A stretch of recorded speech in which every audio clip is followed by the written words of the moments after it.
Begin your day in comfort, wrapped in blankets with soft pillows supporting your head. Consider the simple conveniences surrounding you.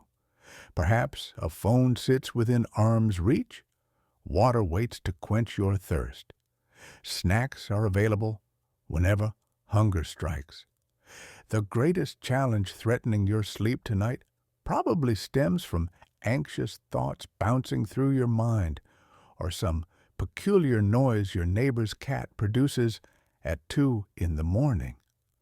Now imagine yourself transported entirely elsewhere, to a place where comfort is a foreign concept and survival is never guaranteed.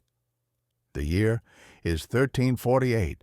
Late in the month of June, you exist as a peasant farmer whose name is William, living in a modest village roughly 10 miles east of Bristol, England.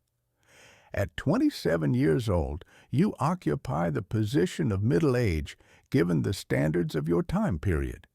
Your wife, Agnes, shares your life, along with your 4-year-old daughter, Mary. Your family has maintained a small strip of land for 3 generations, each one building upon the labor of those before them. Your awakening happens before the sun breaks the horizon. Alarm clocks do not exist in your world. Instead, your body responds to the first traces of gray light filtering through gaps in your cottage walls. The windows lack glass. They are simply wooden shutters that you keep bolted shut during nighttime to prevent the cold from penetrating and to block whatever creatures might prowl in the darkness. Wolves continue to pose a genuine threat in this region. Thieves, too, remain a concern. Even worse dangers exist, though you prefer not to dwell on them. The very first sensation that reaches your awareness when you open your eyes is the smell. Not unpleasant exactly, yet undeniably present, always present. So accustomed have you become to these odors that you scarcely register them anymore. Wood smoke lingers from the previous night's fire, still smoldering at the cottage's center. The earthy, musky aroma rises from the thatched roof above your head, fashioned from bundles of dried straw that leak torrents whenever heavy rain arrives. The warm animal scent emanates from your 2 pigs and handful of chickens positioned at the opposite end of your single-room dwelling. Indeed, you sleep approximately 15 feet from your livestock. A low wooden fence separates your sleeping area from theirs. That is the sole barrier. During winter months, you actually feel grateful for the warmth their bodies generate. The ground beneath you is packed earth. Your bed consists of a wooden frame stuffed with straw that requires replacement every few months once it becomes too compressed or infested with creatures you would rather not contemplate.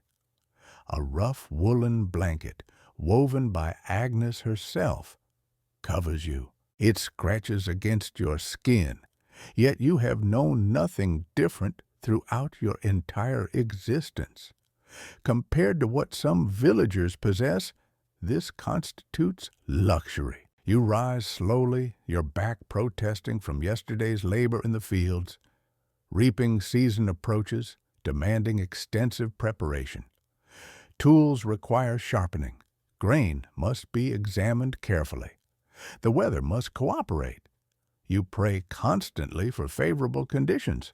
Prayer has become woven into every aspect of your existence. As your feet make contact with the cold floor, you cross yourself as a gesture of thanksgiving. You thank God for another night endured. You thank Him for another morning granted. Agnes is already awake. You can hear her outside attending to the chickens. She has been conscious for roughly half an hour, which means she has permitted you additional rest. She recognizes that this reaping season will demand brutal effort, and you require sleep to face it. Mary remains curled up in her pallet, positioned near the fire pit, her small chest expanding and contracting with each breath. At 4 years old, she is already helping with small tasks, carrying water, gathering eggs, learning to become useful, because in this world, usefulness begins the moment children can walk. You pull on your clothes.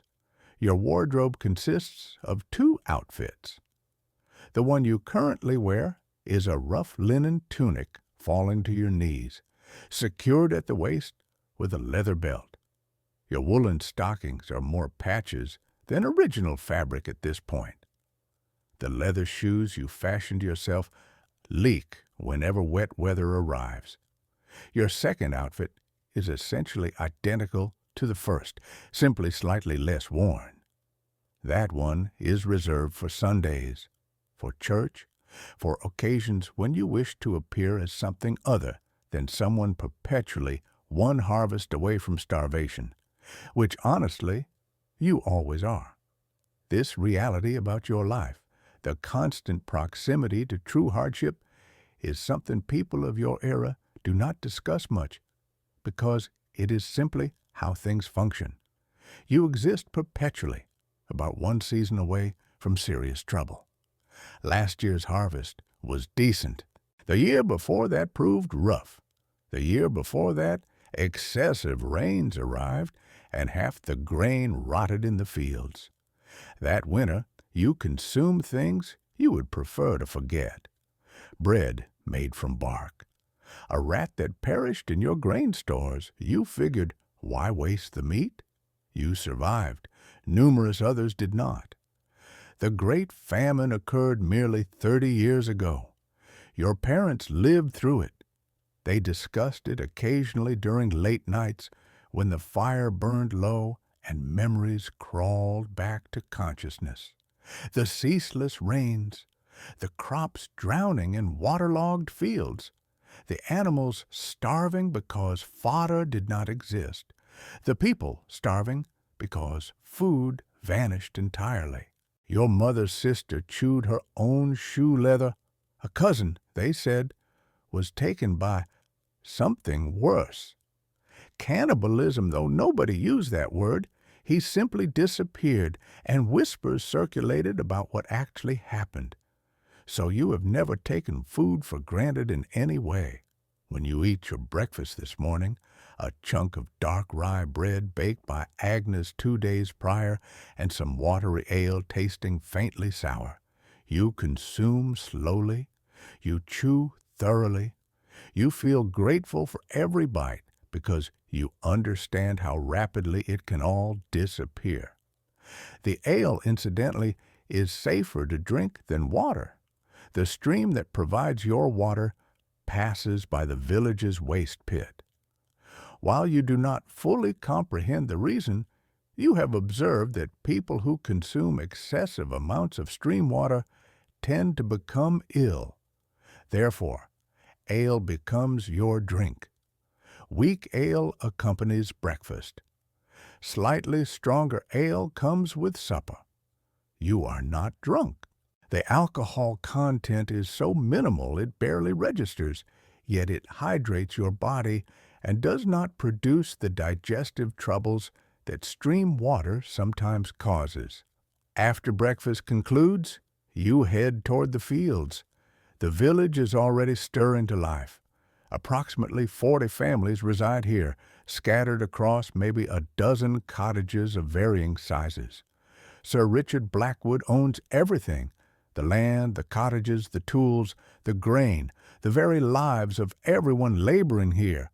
You are a villain, which means you are not precisely a slave, yet you are not precisely free either. You cannot leave without Sir Richard's permission. You cannot marry without his permission. You must work his fields 3 days weekly without compensation, and the remaining days you work your own strip of land, attempting to cultivate enough to feed your family and still produce surplus to sell at market for the coins you require to purchase things you cannot manufacture yourself. It is not a terrible life. Honestly, You have known nothing else. Sir Richard is neither cruel nor kind. He takes his portion and allows you to manage the remainder. Some lords prove significantly worse, much worse. You have heard stories from traveling merchants, lords who beat their peasants, lords who take their daughters, lords who work them literally to death and feel nothing about it. Sir Richard mostly ignores you, which represents about the best you can hope for. The walk to the fields requires about 15 minutes. You pass the church, a stone building that stands as the largest structure in the village and the community's pride. You pass the mill where you bring your grain to be ground, paying a fee to the Lord for this privilege. You pass the forge where old Geoffrey hammers out tools and repairs whatever requires fixing. You pass the village green where children play and women gather to gossip and men meet to discuss whatever needs discussing. Everyone you encounter, you greet by name. They greet you in return. You have known these people your entire life. You were born in this village. You will die here, God willing. Your grandparents were born and died in this same place. Your great-grandparents, too, extending back as far as anyone's memory reaches. This land flows through your blood. These people are your people. Not friends exactly, though some of them are that as well. More like an extended family that you have seen at both their worst and their best. You have helped bury their dead and celebrated their weddings. You have shared food when times were difficult and received food in return when you were the one struggling. The community you inhabit is good, tight-knit, supportive in genuine ways. It is the kind of place where a cottage fire brings everyone running with buckets. It is the kind of place where sick people receive food brought by neighbors taking turns. Children watched while parents recover. Disputes are settled by the whole village, not by individual families alone. Courts exist for this purpose. Manor courts held every few weeks in the church where the reeve and the most respected men of the village hear grievances and settle conflicts. Justice is not perfect, but it exists. The fields are organized using the open field system, long strips of land belonging to different families, arranged side by side across rolling hills. Your strip is narrow, but extends long, comprising about half an acre total. This year you have wheat, growing on most of it, with a small section reserved for beans and peas. The wheat is progressing nicely. Golden heads nod in the morning breeze. If the weather cooperates for another month, you will have a good harvest. Perhaps even a great one. You spend the morning pulling weeds. It is back-breaking work. Bend, pull, straighten, move forward, then bend again. Hour after hour the sun climbs higher and heat accumulates. Sweat saturates your tunic. Your hands, already calloused from years of this labor, develop new blisters regardless. You ignore them. Everyone possesses blisters. Everyone experiences aches. That is simply life. Around midday, Agnes arrives with food. More bread, this time accompanied by a bit of cheese she bargained for at last week's market. A small beer helps it go down. You sit together in the shade of an ancient oak tree at the field's edge and watch Mary play among the wheat stalks, her laughter carrying across the quiet landscape. This approaches peace as close as your world permits. A full belly, a healthy family, crops flourishing well, sunshine warming your face. You do not know it yet, but this represents the last summer your village will ever be this full.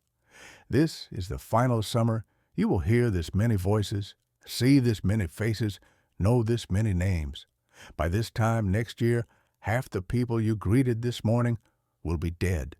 The fields will lie empty because no one remains to work them. The church will stand silent because no one exists to fill the pews. The forge, the mill, and many cottages will remain abandoned, slowly crumbling back into the earth. But you do not know that yet. None of you do. Rumors float around. Of course, rumors always exist. Travelers passing through have mentioned something terrible happening far away across the sea. Places with strange names you have never heard of. Italy, France, somewhere called Sicily. They say ships arrive carrying nothing but dead men. Entire crews wiped out by some kind of sickness. You have heard these stories, and you shrug them off the way you dismiss most news from the wider world. What does Sicily have to do with you? What does France matter to your wheat and your family and your village? These are problems for kings and nobles, not for peasants trying to survive another season. Besides, sickness is common.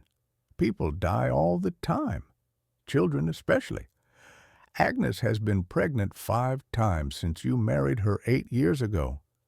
3 pregnancies ended with babies who died before their first birthday. 1 ended in a stillbirth. Only Mary has survived, and you thank God for her every single day while trying not to think too hard about the ones you lost. That is simply how it goes. You do not become attached too quickly. You do not name babies until they have survived their first month. You learn to hold grief at arm's length because if you let it in fully, it would destroy you.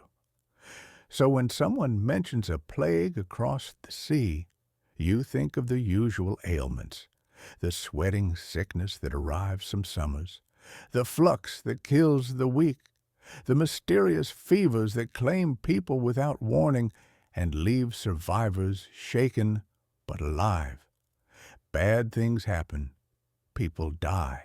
It is God's will, nothing new. You work until the sun begins dropping toward the horizon.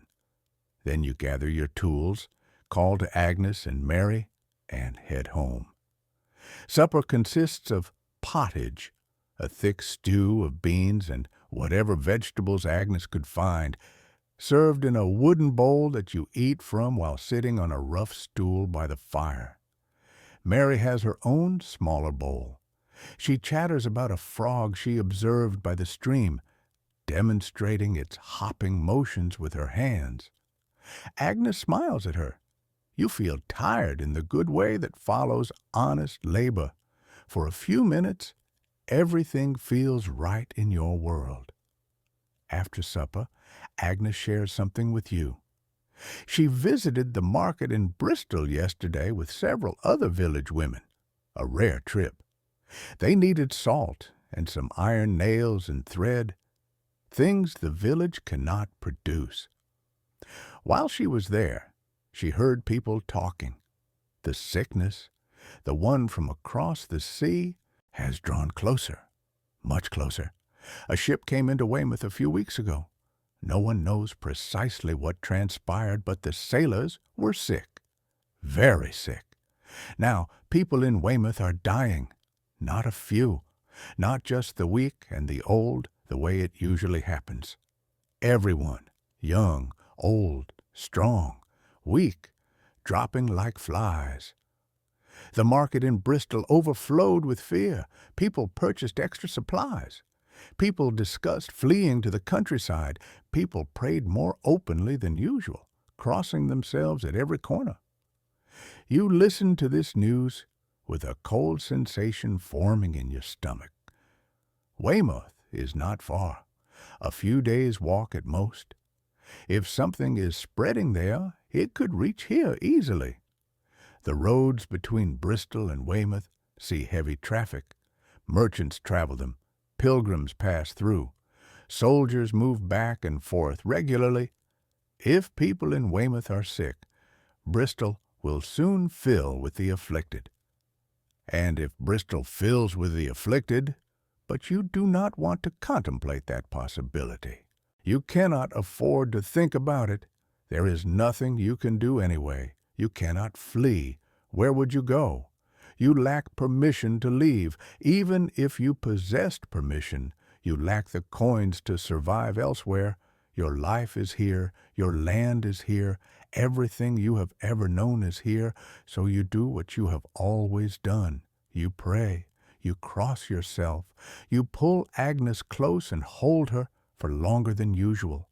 You check on Mary, already asleep by the dying fire, her small face peaceful in the flickering light. You tell yourself that everything will be fine. It is always fine.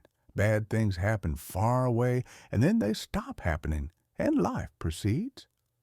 Outside, the summer night is warm and quiet. Crickets sing. An owl calls somewhere in the darkness. The village settles into sleep. Dozens of families just like yours tuck themselves into their cottages, unaware that the world is about to transform forever. In the morning, you will return to the field. You will weed and water and watch the wheat grow. You will greet your neighbors and work alongside them and share complaints about the weather and hopes for the harvest. You will be a medieval peasant doing medieval peasant things, the same things your father did and his father before him, the same things you expect your daughter will do someday, but something is coming. Something is already here, actually, making its way along the roads and the rivers and the coastline, carried by fleas on the backs of rats, carried by people who do not yet realize they are infected, carried in cargo holds of ships and folded into clothing and exhaled with the breath of the dying. It moves at approximately 1.5 miles per day. Historians will later calculate. Slow, but unstoppable. A creeping wave of death that has been building for years, that originated somewhere far away in the steppes of Asia, that has already devastated Constantinople and Sicily and is now consuming France like fire through dry timber.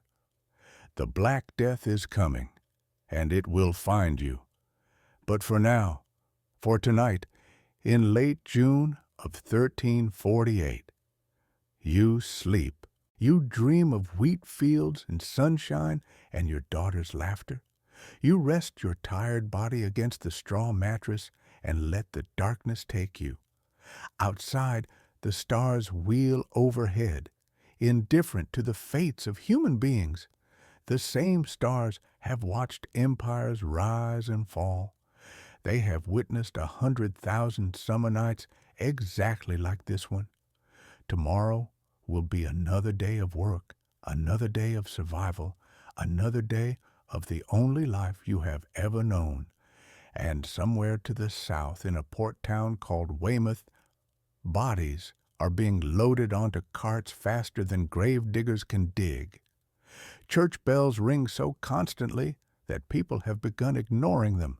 The sickness, the terrible sickness that no one comprehends and no one can stop, is beginning its spread.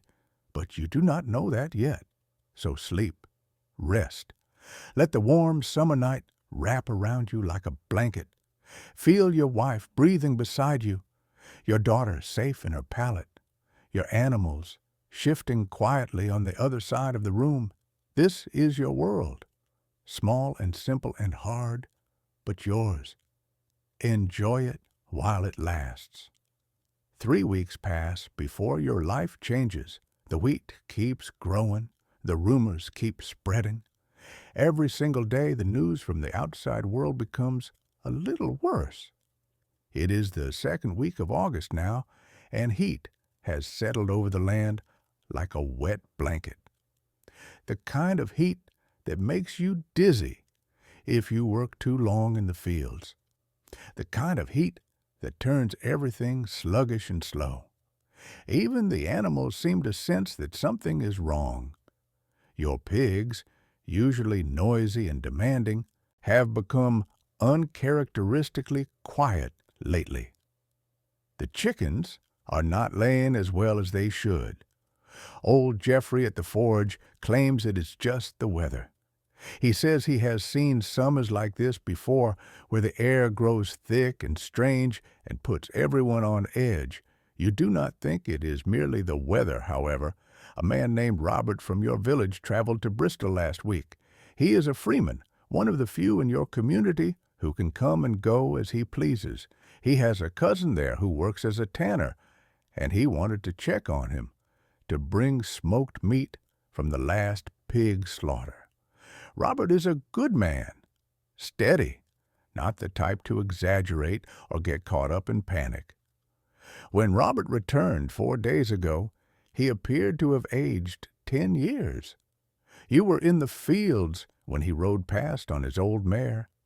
You saw him from a distance, slumped in the saddle, and something about his movements made you put down your scythe and walk to the road. Other men did the same. By the time Robert reached the village green, maybe 15 of you had gathered there waiting. He said nothing at first. He just sat on his horse, staring at nothing. Then he started talking, and once he began, he could not stop. "Bristol is dying," he said. "Not sick, not struggling, dying. The sickness that was in Weymouth has spread there, and it is worse than anyone imagined. People are dropping in the streets, not just the poor, not just the weak, everyone. A healthy man can wake up with a headache in the morning and be dead by nightfall, sometimes faster than that." Robert said he saw a woman collapse in the middle of the market square. She simply fell down like someone had cut her strings, and within an hour she was gone. Her body lay there for most of the day because nobody wanted to touch her. Nobody knew what to do. The symptoms, Robert said, are like nothing he has ever seen. First comes a fever, burning hot. So hot that people strip off their clothes and beg for water. Then the sweating starts. A cold sweat that soaks through everything, and then, usually within a day or two, the swellings appear. Under the arms, along the neck, in the groin. Lumps the size of eggs, sometimes bigger, that change from red to purple to black. When they burst, the smell is unbearable. Some people say the swellings are filled with something rotten, like corruption has taken root in the very flesh. Robert's cousin is dead. The whole tannery district is dead. The bishop has fled. The mayor has fled. Anyone with money or connections has left Bristol, heading to country estates or distant relatives, trying to outrun what is coming. But the people who cannot leave, the ordinary people, they are trapped. The churches are packed with the sick and the dying. The graveyards are full. They have started digging pits outside the city walls, mass graves where they dump bodies as fast as they can. And the smell, Robert kept coming back to that, the smell of a dying city. You listen to all of this with a cold knot in your stomach. Around you, the other men are silent. Some cross themselves. Some look like they might be sick. Old Walter, who has been farming these fields since before you were born, actually turns and walks away in the middle of Robert's story. He just walks back to his cottage and does not come out for the rest of the day. That night, the village holds a meeting in the church. Father Edmund, your parish priest, leads prayers for deliverance, long prayers, desperate prayers, the kind of prayers you say when you're not sure if God is listening anymore. The whole village is crammed into the small stone building, faces lit by candlelight, everyone looking to Father Edmund for some kind of answer. Father Edmund is a decent man. He has been your priest for 12 years, ever since old Father William died. He is not particularly clever or inspiring, but he is sincere. He believes what he preaches, and what he preaches now is that this sickness is punishment from God. that the sins of mankind have grown so great that the Lord has sent a pestilence to cleanse the world, that the only hope is repentance, prayer, fasting, confession. So you pray, you fast, you confess your sins, though honestly your sins are pretty mild. You have cursed when you stubbed your toe. You have envied your neighbor's better wheat. You have had impure thoughts about the miller's daughter, but who has not? These seem like small things compared to what is happening. But Father Edmund says that all sins add to the weight that humanity must bear. Every curse, every envious thought, every lustful fantasy, they all count. The village decides to close itself off. No travelers will be allowed in. Anyone who leaves must quarantine themselves for a week before they can return. The men take turns watching the roads, turning away merchants and pilgrims and anyone else who might bring the sickness with them. It feels wrong, this hostility to strangers, this breaking of the basic rules of hospitality that your faith teaches. But what else can you do?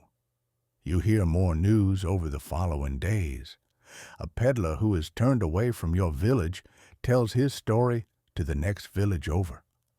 That story makes its way back to you through a boy who was out checking his father's fish traps.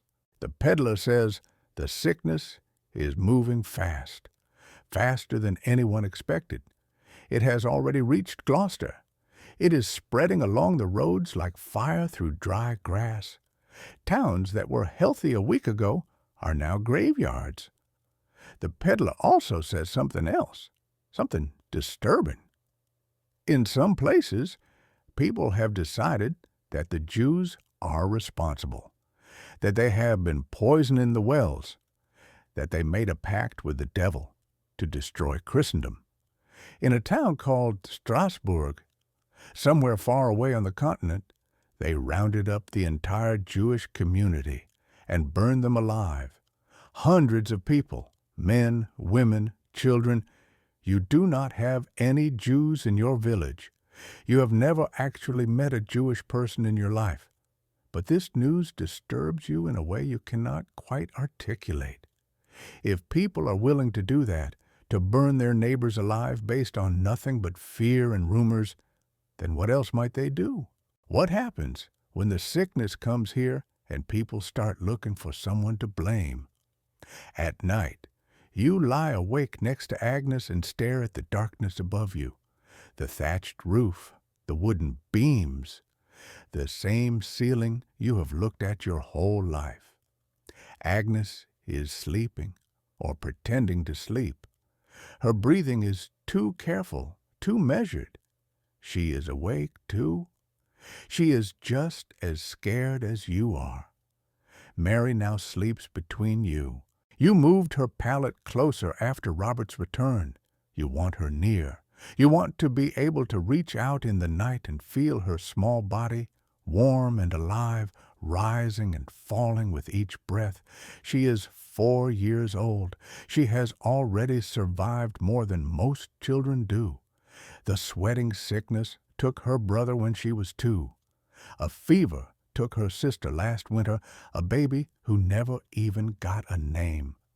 Mary is your only living child, your only hope for the future. What would you do if the sickness comes?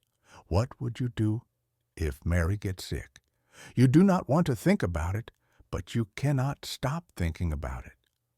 The days blur together, work in the fields, prayers in the church, watching the roads, waiting. The wheat is almost ready for harvest now. Golden and heavy and beautiful.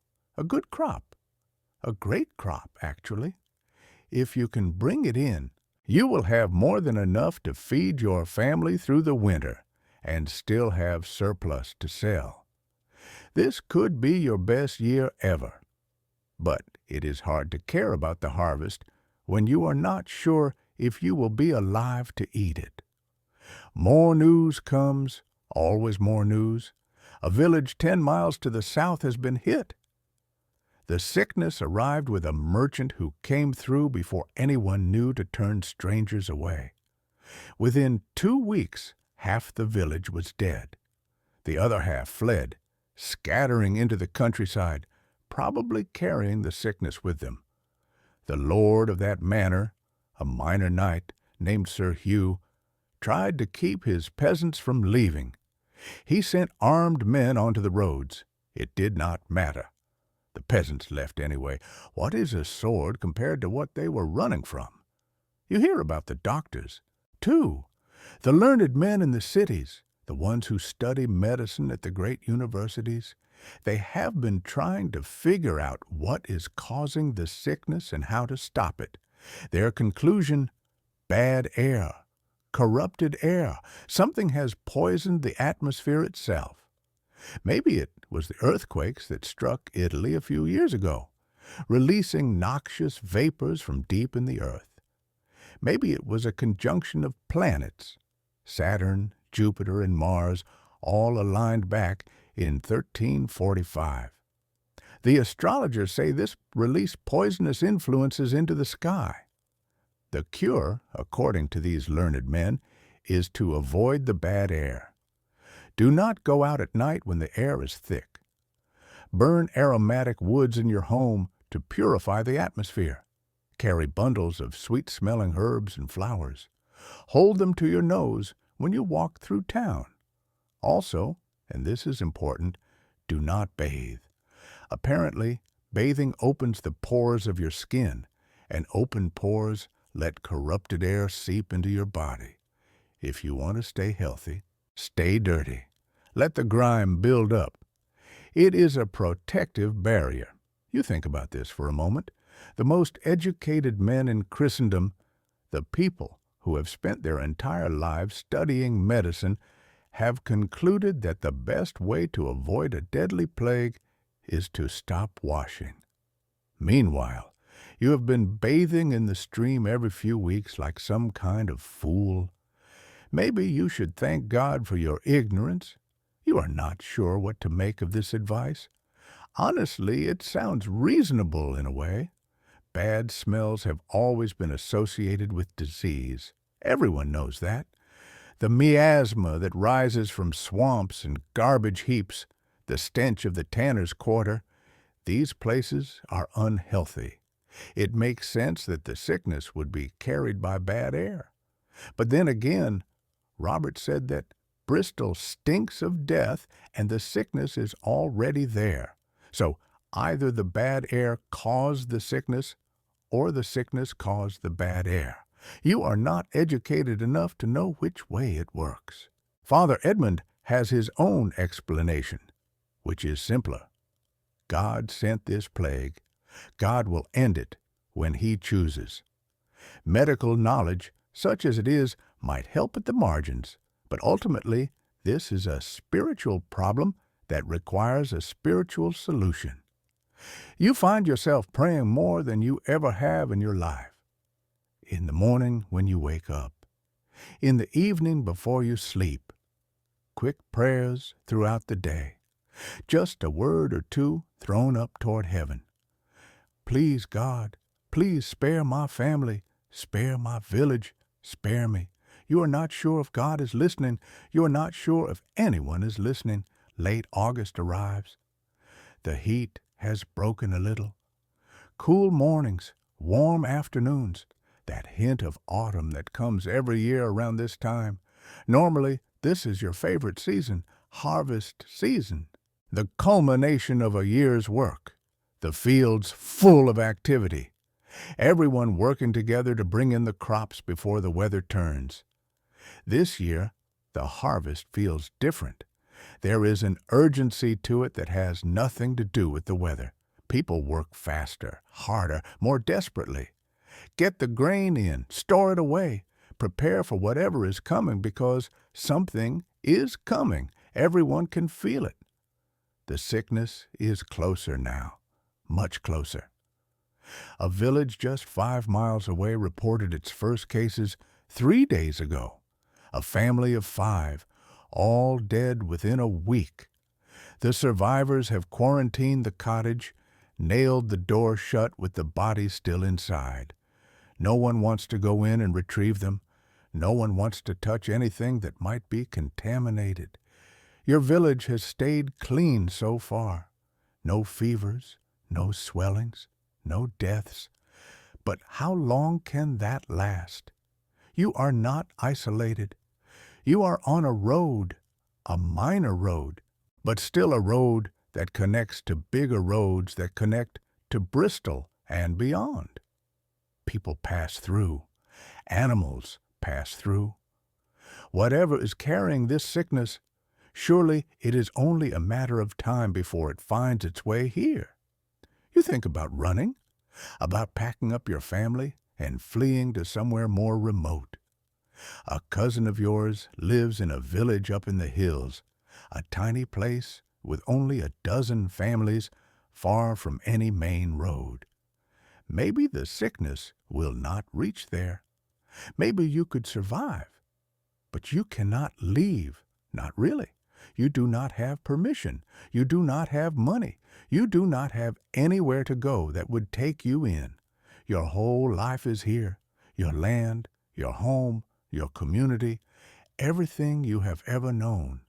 So you stay, you work, you pray, you wait. And at night, in the darkness, you hold your wife and your daughter close and try not to think about what is coming. Try not to imagine the fever taking hold, the swellings appearing, the pain and the terror and the slow slide toward death. Try not to imagine digging graves for the people you love, but the imagination does not listen.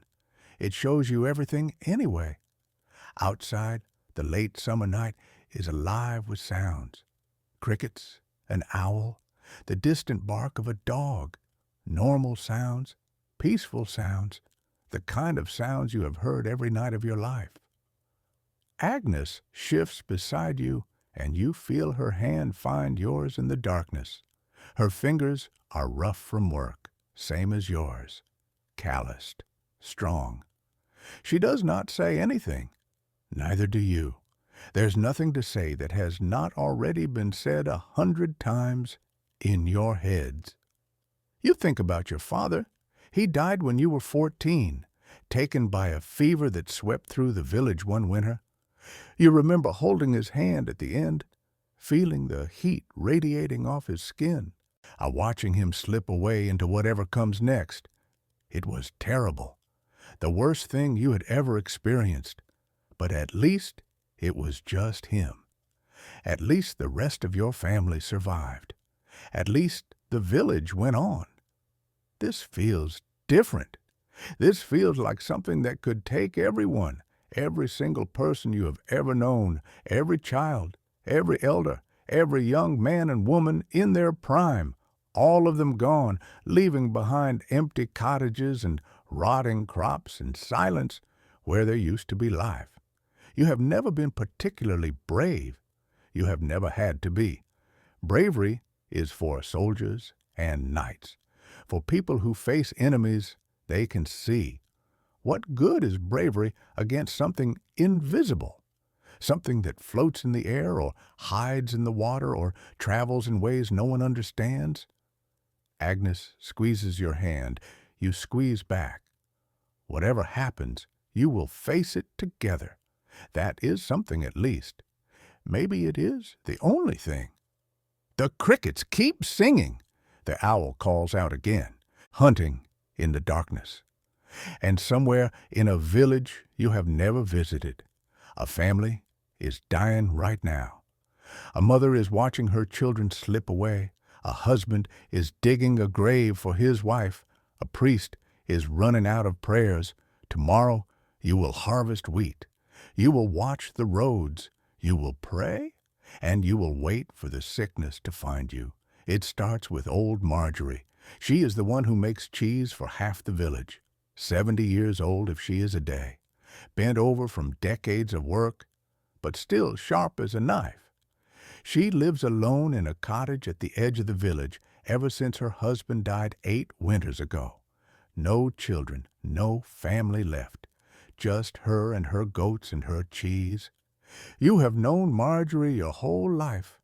When you were a boy, she used to give you scraps of fresh cheese when your mother sent you to buy some. She would pinch your cheek and call you a good lad and tell you to grow up strong. She did that for every child in the village. Has been doing it for generations, probably. 3 days ago, Marjorie did not come to the well for water. That is how you find out.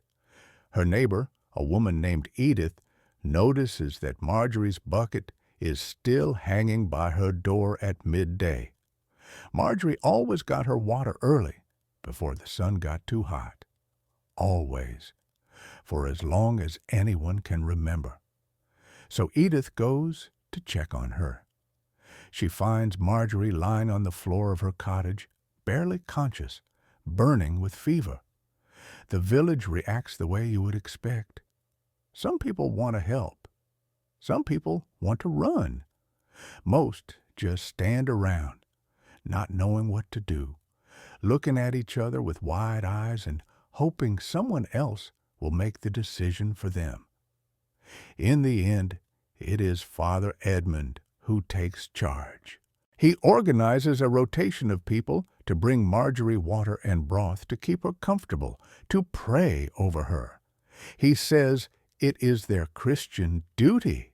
He says they cannot abandon one of their own. He says that this might be an ordinary fever, nothing to do with the pestilence, and they should not assume the worst. Nobody believes him, not even Father Edmund himself, probably. You are not part of the rotation. Agnes will not let you.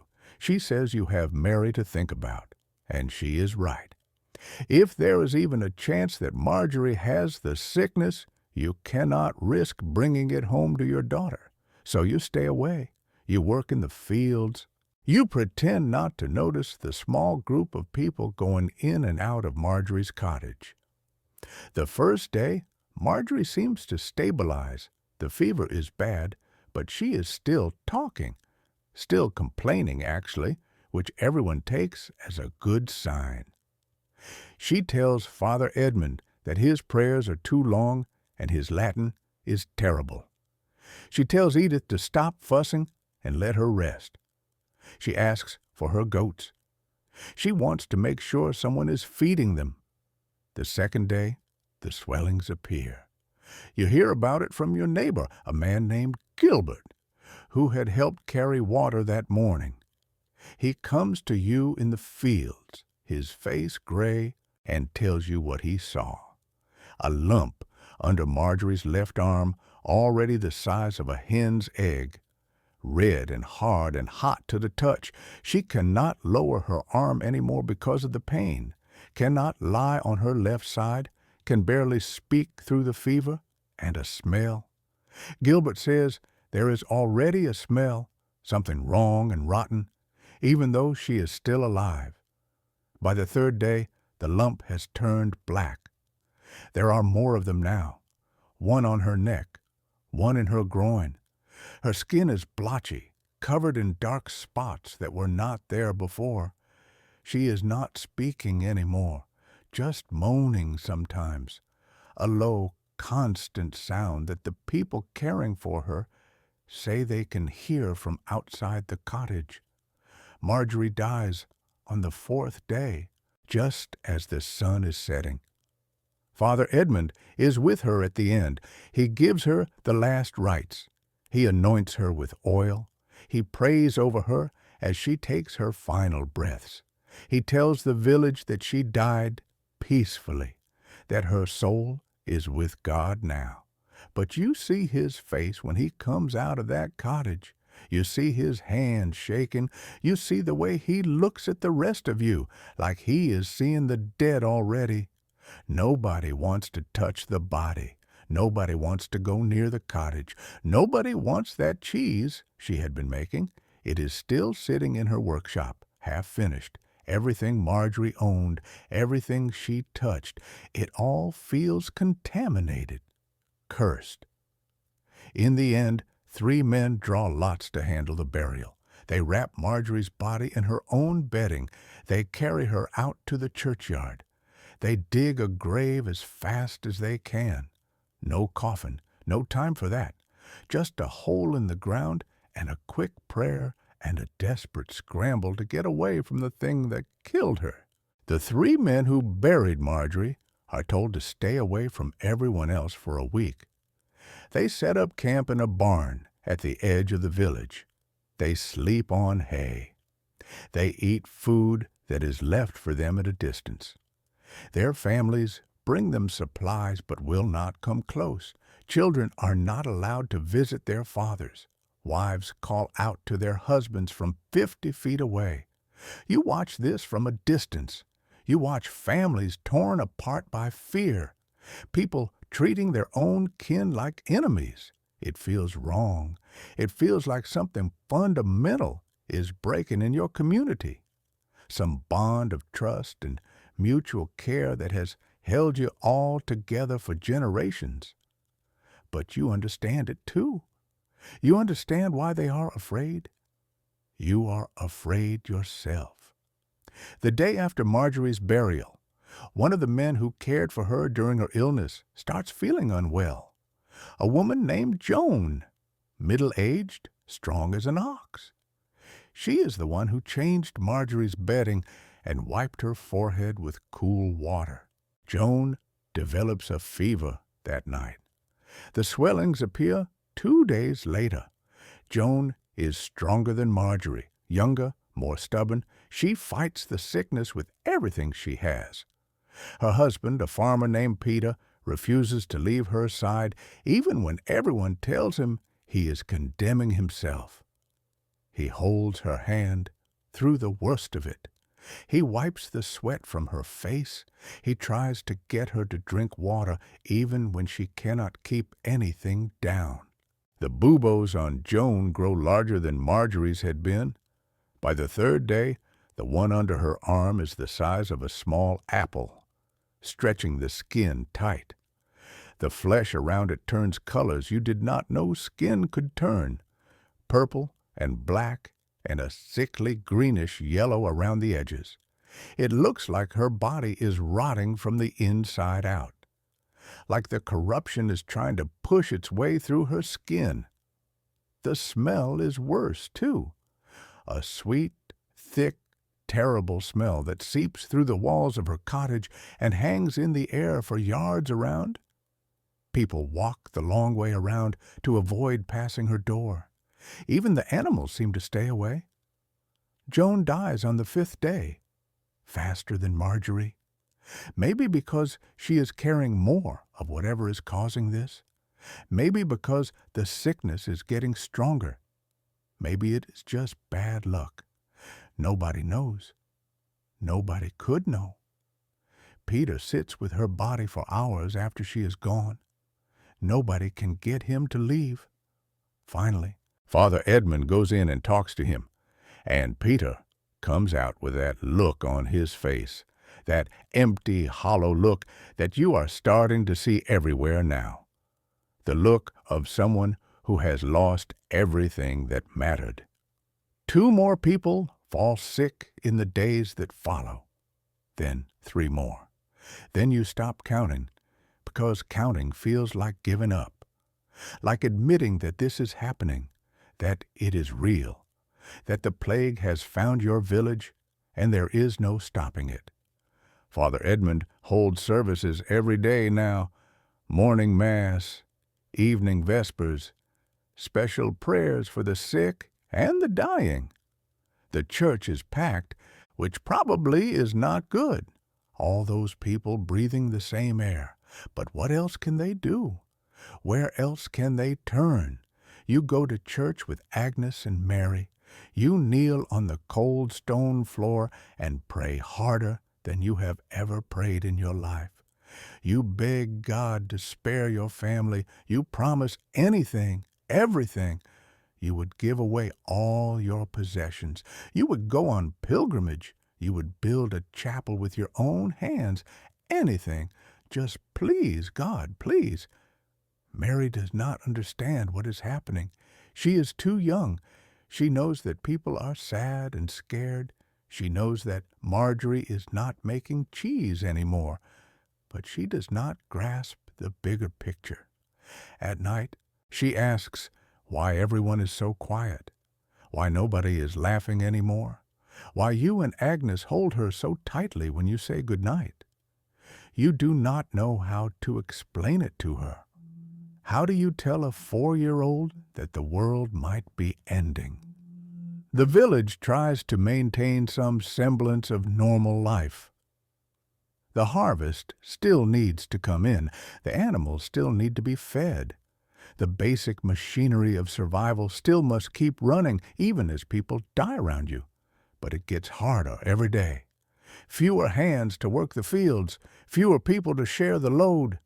The wheat that was supposed to save you all is rotting in some places because there is nobody left to cut it. You work longer hours. You push yourself harder. You come home so exhausted that you can barely eat before collapsing onto your bed. Agnes works too. She takes on extra tasks, helping families that have lost their workers, bringing food to the sick, even though you beg her not to. She says she cannot just stand by and do nothing. She says that if she gets sick, at least she will know she tried to help. You want to argue with her. You want to lock her in your cottage and keep her safe, but you know she is right. You know that the whole village is in this together, that if everyone only looks out for themselves, there will be nothing left worth saving. So, you let her go. You watch her walk out the door every morning, your heart in your throat, and you pray that she will come back healthy. The church bells keep ringing. They ring for every death now, which means they ring almost constantly. The sound follows you everywhere, a mournful tolling that cuts through whatever you're doing and reminds you that someone else is gone. Old Walter, Gilbert's mother, the blacksmith's apprentice, the miller's youngest son, names and faces that have been part of your life for as long as you can remember, disappearing one by one, leaving holes that could never be filled. The churchyard fills up fast. Father Edmund consecrates a new patch of ground at the back, then another patch when that one fills too. The graves are getting shallower because there are not enough people to dig them properly. Some are barely more than pits, bodies covered with a thin layer of soil that the rain will wash away. You try not to look when you pass the churchyard. You try not to think about who is under that soil, who will be next. But at night, in your dreams, you see them all standing in a row, silent and accusing, asking why you're still alive when they are dead. You wake up gasping, heart pounding, and Agnes is there holding you, telling you it was just a dream. Except it was not just a dream. It is reality. And it is only getting worse. 2 weeks after Marjorie died, almost a quarter of your village is gone, 27 people out of maybe 115. Men, women, children, young and old, strong and weak. The sickness does not discriminate. It takes whoever it wants, whenever it wants. There is nothing anyone can do to stop it. The survivors move through their days like ghosts. Nobody smiles anymore. Nobody laughs. Even the children are quiet, sensing the fear that hangs over everything like a fog. You develop a routine. Wake up, check yourself for fever, check Agnes, check Mary. If everyone seems healthy, thank God and get to work. Work until your muscles scream. Come home. Eat whatever food there is. Hold your family. Sleep. Repeat. It is a grim existence, but it is existence. And as long as you keep existing, there is hope. You tell yourself that every day. You tell yourself that the sickness will pass eventually, that it has to burn itself out at some point, that if you can just hold on long enough, you and Agnes and Mary will make it through to the other side. You do not believe it. Not really. But you say it anyway because Saying it is the only thing keeping you sane. Father Edmund is getting tired. You can see it in his face, in the way he moves, in the way his voice cracks during the prayers. He is burying people every day, sometimes multiple times a day. He is visiting the sick, comforting the dying, consoling the bereaved. He is doing the work of 10 men, and it is breaking him. One evening, after a particularly brutal day that has seen 3 burials before noon, you find Father Edmund sitting alone in the church, staring at the altar. You have come to pray, but you stop when you see him. He looks up at you with eyes that are older than his years, eyes that have seen too much. You do not know what to say. What could you say? So you just sit down beside him on the cold stone bench, and you sit there together in silence. 2 men who have run out of words. 2 men who are watching their world fall apart and cannot do anything to stop it. After a long time, Father Edmund speaks. His voice is barely above a whisper. He says he does not understand. He says he has devoted his life to God. He has tried to be a good priest. He has served his flock faithfully for years. And now this. Now a plague that kills without reason or mercy.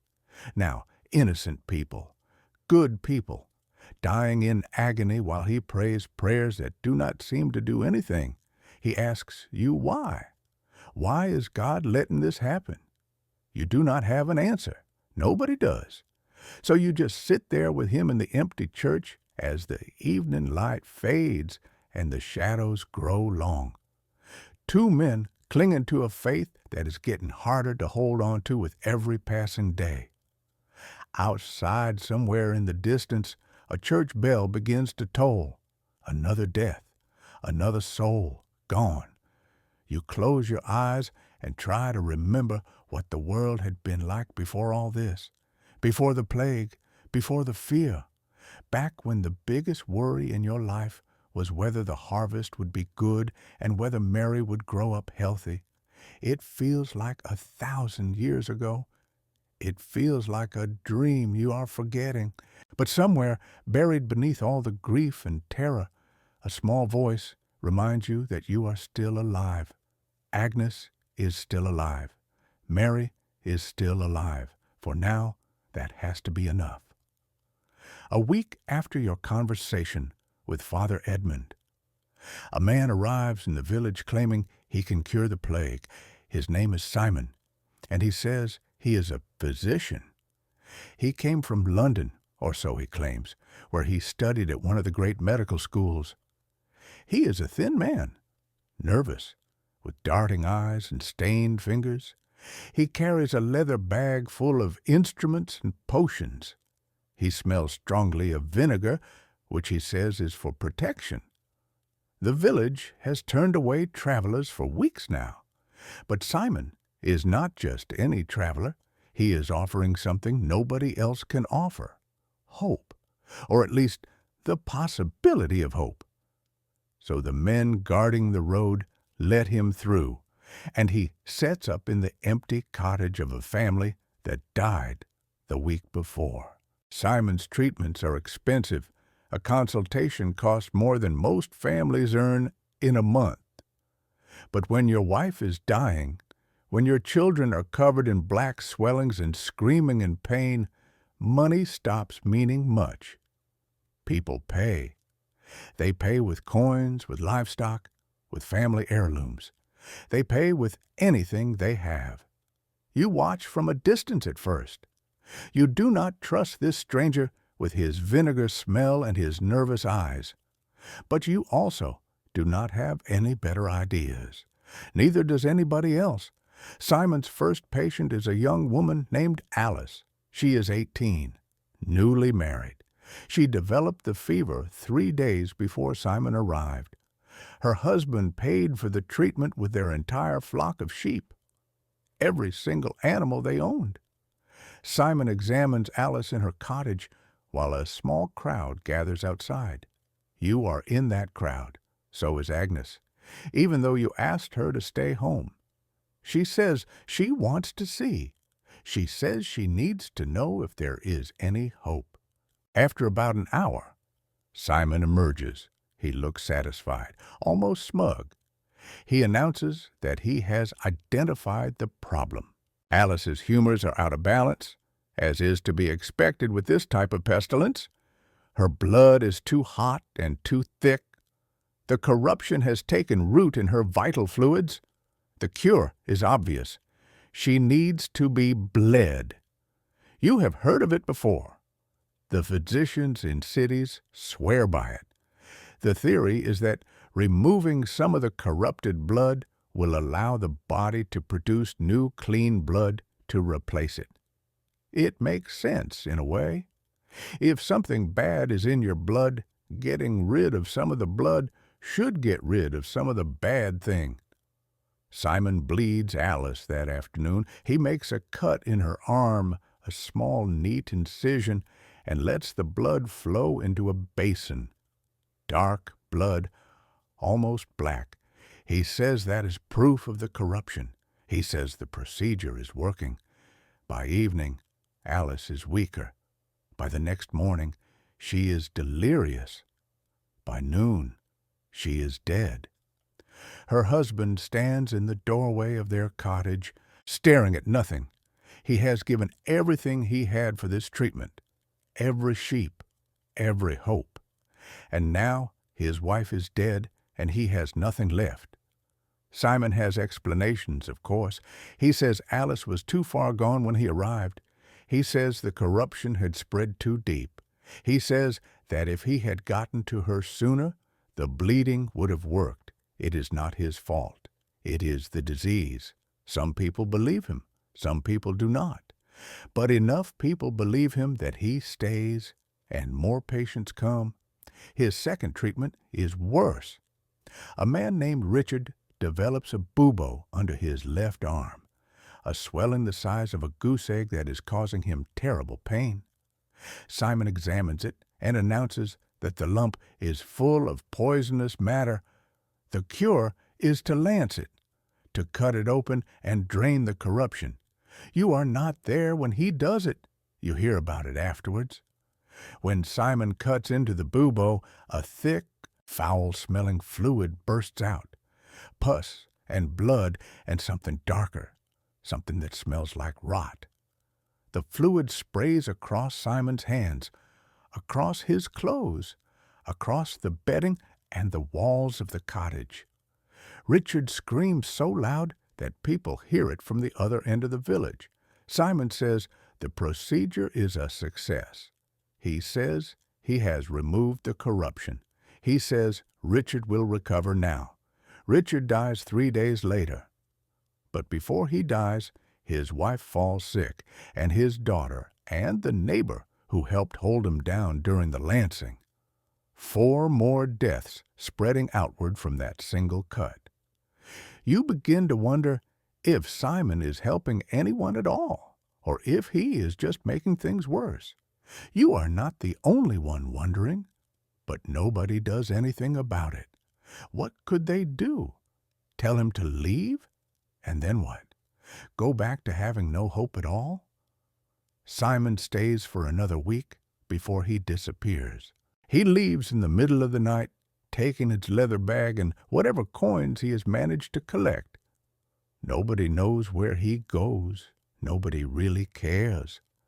By then, 3/4 of his patients are dead, and the rest are dying. Some people say he is a fraud. Some people say he did his best with the knowledge he had.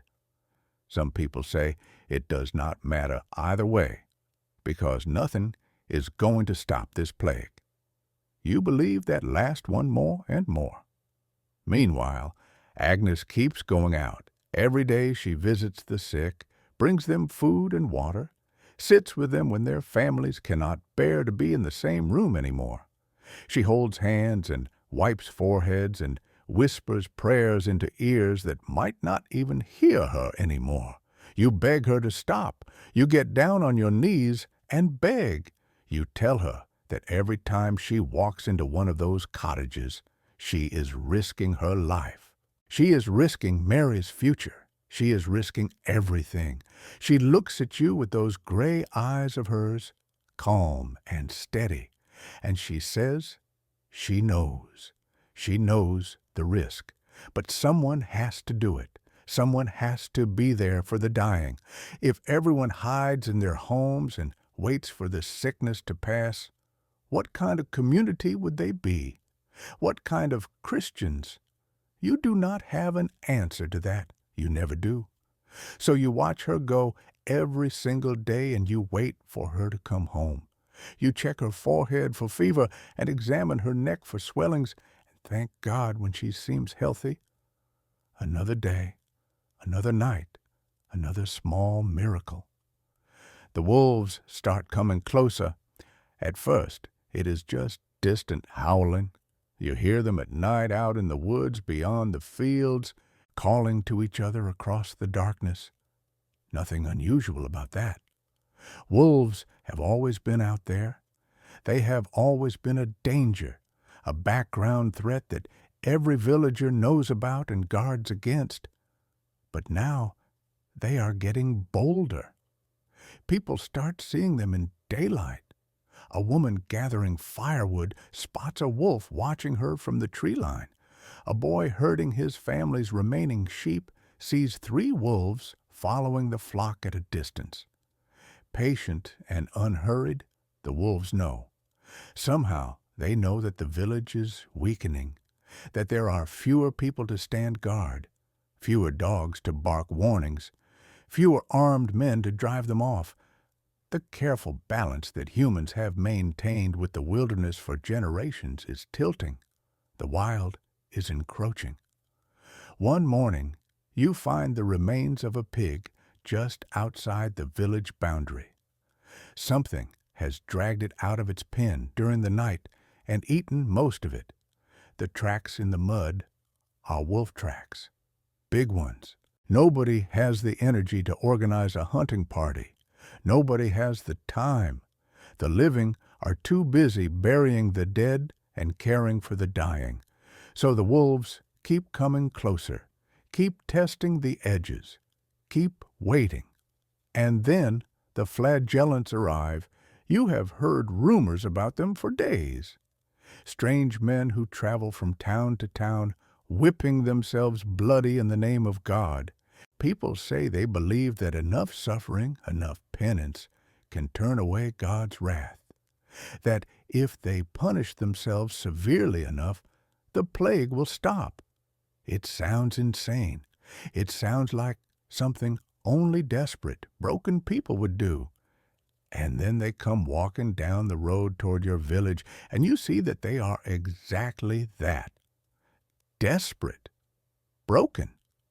Human beings pushed past the edge of what humans can bear. There are maybe 30 of them. They wear white robes stained brown with old blood and dirt. They walk in a slow procession, 2 by 2, singing hymns in Latin that most of them probably do not understand. Their leader, a tall man with wild eyes and a scraggly beard, carries a wooden cross before him like a standard.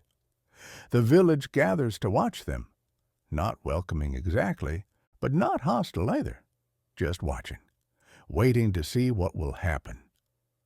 The flagellants stop in the village green, the same spot where Robert returned from Bristol with his terrible news what feels like a lifetime ago. Their leader plants his cross in the ground and raises his arms to the sky. He begins to preach. His voice is rough from days or weeks of shouting, but the words come out with a fierce intensity that makes everyone listen. He talks about sin, about punishment, about how the plague is God's judgment on a wicked world, about how the only hope is repentance, true repentance, not just prayers and fasting, real suffering, real pain, the kind of pain that shows God you are serious. Then the flagellants strip to the waist and begin to whip themselves. You have never seen anything like it. Each of them carries a scourge, a leather whip with multiple tails. At the end of each tail is a small metal spike or a knot with something sharp embedded in it. They swing these whips over their shoulders, striking their own backs again and again. The first few blows leave red welts. Then the welts break open. Then the blood starts flowing. It is horrifying. It is mesmerizing. You cannot look away, even though part of you desperately wants to. Around you, other villagers feel the same way. Some are crying, some are praying, some just stand there with their mouths open, unable to process what they are seeing. The flagellants keep going. 5 minutes, 10 minutes. Their backs become masses of torn flesh and running blood. Some of them are weeping as they whip themselves. Some of them are smiling as if they are experiencing something beautiful instead of something terrible. The leader preaches throughout, his voice rising and falling with the rhythm of the whips. He says, "This is how to save your soul. This is how to appease God's wrath. This is how to end the plague." When they finally stop, the ground around them is spattered with blood. The flagellants pull their robes back on over their ruined backs. The white fabric immediately soaks through with red. They look exhausted, barely able to stand. The leader asks if anyone from the village wants to join them. If anyone wants to take up the scourge and help carry the burden of humanity's sins. Nobody moves. Nobody speaks. The flagellants stay that night, camping at the edge of the village. In the morning, they move on, continuing their march to nowhere in particular, continuing their endless penance. You watch them go and feel nothing but emptiness. They believe they are doing something meaningful. They believe their suffering matters. But the plague does not care about their bleeding backs any more than it cares about Simon's treatments or Father Edmund's prayers. It just keeps killing. It just keeps spreading. It just keeps being what it is. That night, you hold Agnes close and listen to her breathe. Mary is asleep between you, her small body warm against your side. Outside, somewhere in the darkness, you hear wolves howling. Everything is falling apart. The village, the world, the careful structures that have kept human life going for generations, all of it crumbling under the weight of something nobody can see or understand. And yet, here you are, still alive, still holding on to the people you love, still getting up every morning and doing what needs to be done. Maybe that is all you can do. Maybe that is all anyone can do. The harvest has mostly come in by now, though not all of it. Some fields are still standing, their grain rotting because there is nobody left to cut it. The families who own those fields are dead or too sick to work. The rest of the village is too exhausted to help. Sheep wander through the landscape with nobody to tend them. Cows load in pastures, their udders painfully full because nobody comes to milk them anymore.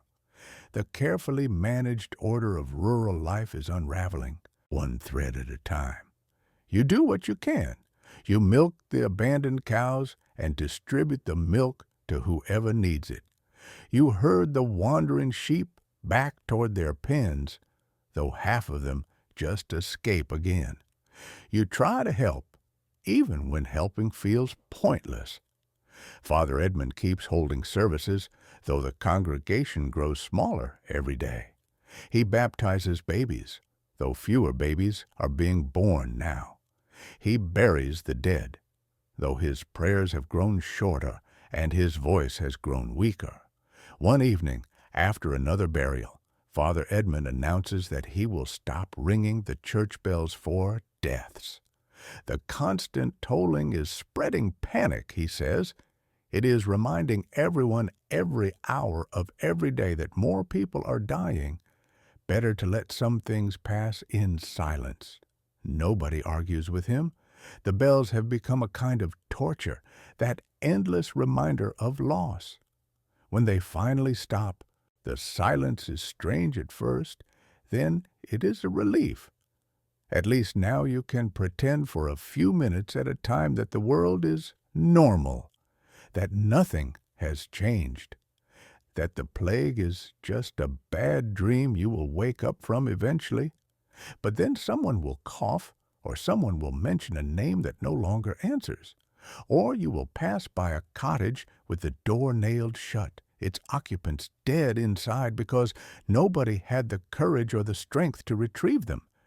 And the dream shatters.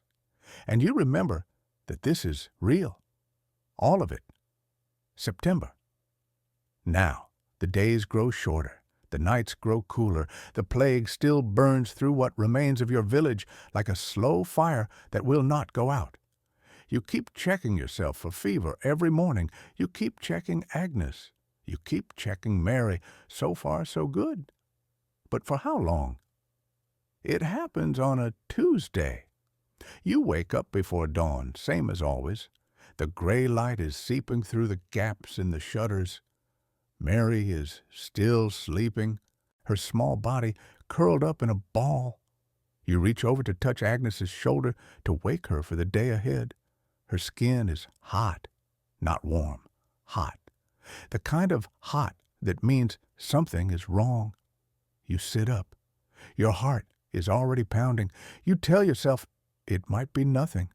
A flush from sleeping under too many blankets. A mild illness. The kind everyone gets sometimes. It does not have to be the plague. It does not have to be. Agnes opens her eyes. They are glassy, unfocused. She looks at you like she is not quite sure who you are. She says she does not feel well. Her voice is weak, scratchy. She says her head hurts. Her joints ache. She is so tired, more tired than she has ever been. You tell her to stay in bed. You tell her to rest. You tell her everything is going to be fine. You do not believe it, but you say it anyway.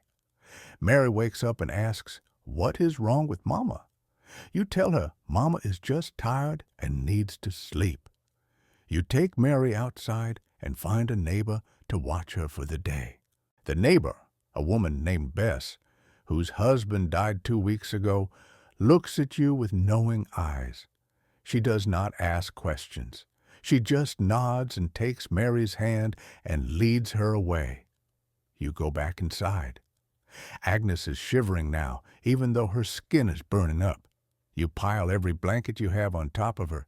You bring her water, cool water from the well, and help her drink.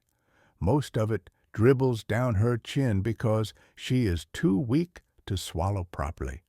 The day passes in a blur. You sit beside her. You hold her hand. You talk to her, though you're not sure she can hear you. You tell her about the wheat you harvested, about Mary's latest questions about the world, about the time you first saw her 15 years ago at the midsummer festival in the village where she grew up. She was dancing around the bonfire with the other girls, and you could not take your eyes off her. She does not respond. She is drifting in and out of consciousness, lost somewhere between sleep and waking. By evening, you know, with a certainty that sits in your stomach like a stone. The swelling appears the next morning under her left arm, a lump the size of a walnut.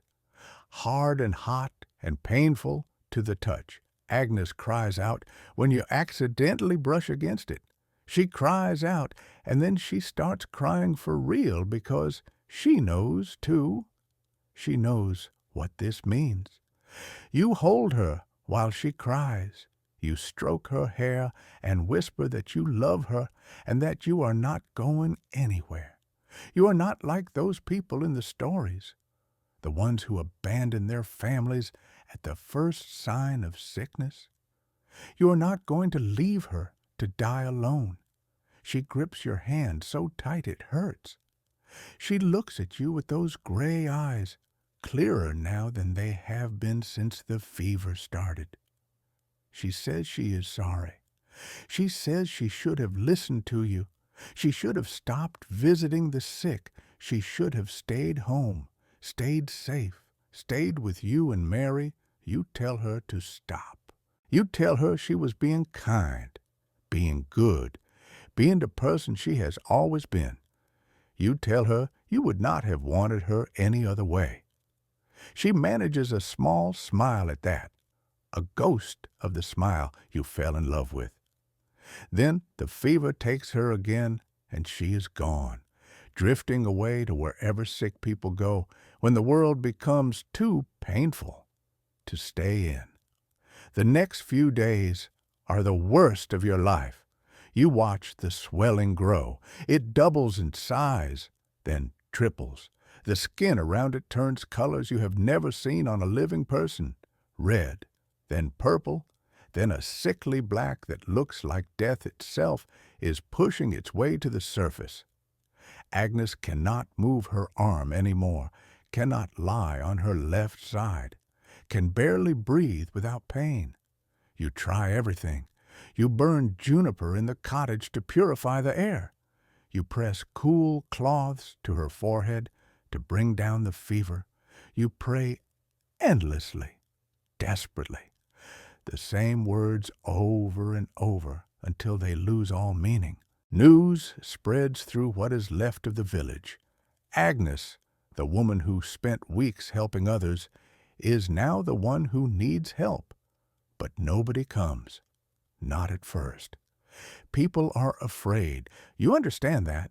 You do not blame them, but it still hurts knowing that your wife gave everything to this community, and now the community cannot bring itself to cross your threshold. Eventually Bess comes. She has already lost her husband and 2 of her children. She has nothing left to lose, she says. She brings broth and bread and sits with Agnes while you take a break, while you walk outside and gulp fresh air and try to remember what it feels like to not be drowning in fear. Bess does not say much. She does not offer false hope or empty comfort. She just sits there holding Agnes's hand, being present. It is the kindest thing anyone has done for you in weeks. Father Edmund comes to visit. He stands in the doorway, unwilling to come closer. He says prayers from a distance. He offers what comfort he can, which is not much. He looks at Agnes with the same expression he has had for everyone who has gotten sick. That mixture of pity and resignation, that acceptance of death. You want to scream at him. You want to grab him by his robes and demand that he do something, anything, that he use whatever power God gave him to save your wife. But you do not, because you know there is nothing he can do. There is nothing anyone can do. You hear whispers from the village. People talking about you. Some say you should leave Agnes the way others have left their sick relatives. They say it is the only way to protect yourself, to protect Mary. They say staying is suicide. Others say you're doing the right thing, that a man should stand by his wife, that this is what the marriage vow means, in sickness and in health, till death do you part. You do not care what any of them think. You made a promise to Agnes 15 years ago. You are going to keep it. Mary keeps asking to see her mother. Bess has been keeping her, feeding her, keeping her occupied. But Mary knows something is wrong. She knows her mother is sick. She wants to come home. You cannot let her. You cannot let Mary see Agnes like this. Cannot let her watch her mother die. Cannot risk Mary getting sick too. So you tell Mary that Mama needs to rest, that she will get better soon, that Mary needs to be a good girl and stay with Bess for a little while longer.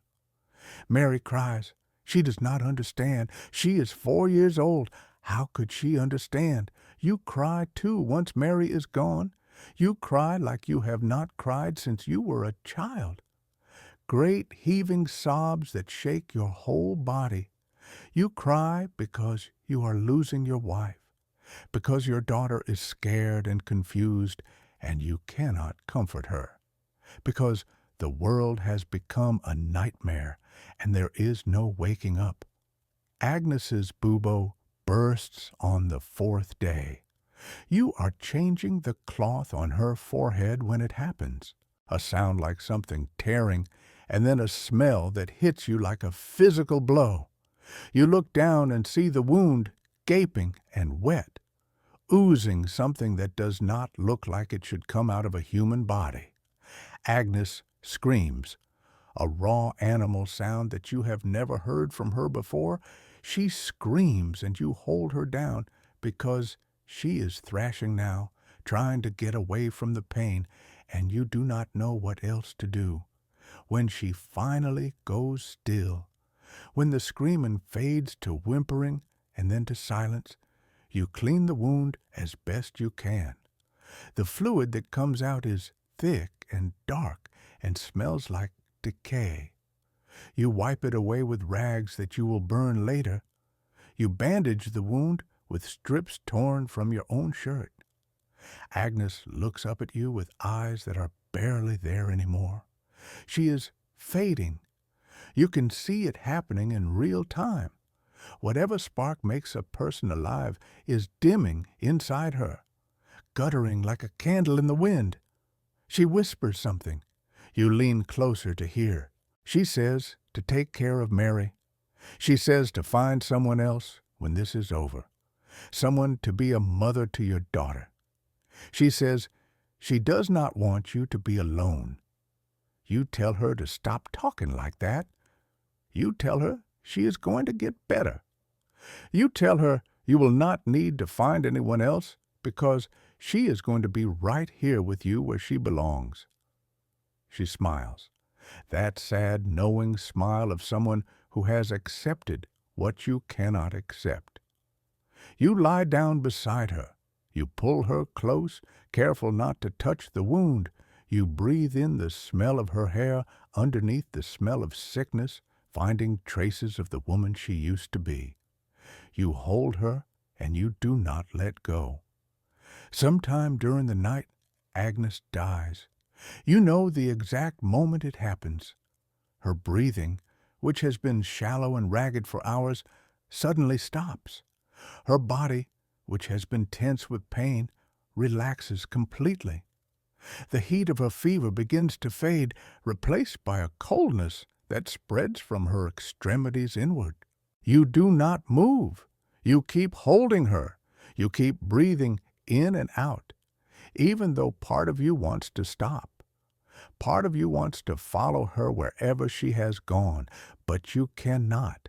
You have Mary. You have a daughter who needs you, who is waiting for you, who does not know yet that her mother is never coming home. So you hold Agnes until the first light of dawn creeps through the shutters. You hold her until your arms are numb and your tears have dried on your cheeks. You hold her until you find the strength to let go. Then you stand up. You look at your wife's body, so still now, so peaceful after days of agony. You make the sign of the cross and whisper a prayer for her soul, and you walk outside to tell the world that Agnes is dead. The morning is cold. Frost covers the ground. Autumn has arrived while you are watching your wife die. The seasons keep changing. The world keeps turning, even when everything that matters to you has stopped. Father Edmund comes to help with the burial. So does Gilbert, your neighbor, one of the few men still healthy enough to dig. Bess comes too, though she stands back at a distance, her arms wrapped around herself against the chill. You wrap Agnes in her own blanket, the one she wove herself, the one that has covered you both on countless cold nights. She looks smaller now than she did in life, shrunken somehow. Death does that to people, takes away whatever it is that makes them fill up space. You carry her to the churchyard, to the newest section, where the fresh graves are packed so close together there is barely room to walk between them. The older sections, the ones where your parents are buried, where generations of your family have been laid to rest, are pristine and orderly. These new graves look like wounds in the earth, raw and fresh and wrong. The hole Gilbert digs is shallow. There is not time or energy for anything deeper. The ground is hard with the coming winter, and Gilbert is exhausted, and there are other bodies waiting to be buried. You lower Agnes into it and say the words that need to be said. You throw handfuls of dirt on top of her and watch as she disappears beneath the earth. Father Edmund's prayer is brief, shorter than it should be, but you do not blame him.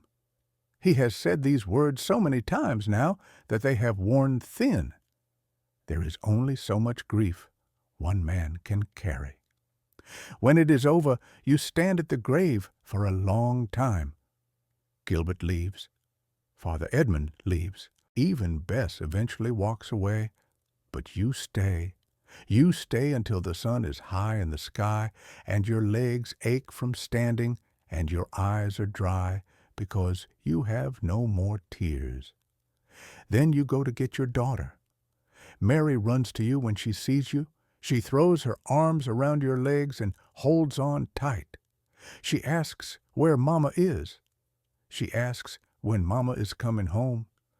You kneel down so you are at her level. You look into her eyes, the same gray as her mother's, and you tell her the truth.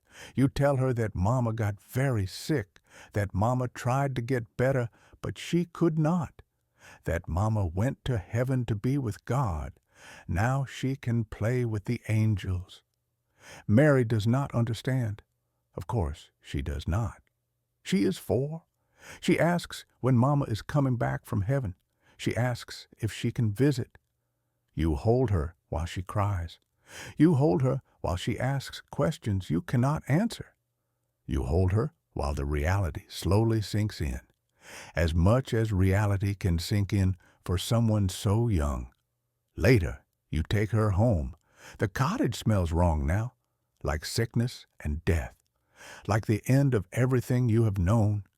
You open the shutters to let in fresh air. You burn the bedding Agnes died on. You scrub the floor and the walls with vinegar, even though you know it probably will not help. That night, you and Mary sleep together in your bed. She curls up against you the way she used to curl up against Agnes. Her small body is warm and alive and breathing, and you hold on to her like she is the only thing keeping you tethered to the world, because she is. She is all you have left. Outside, the September night is quiet.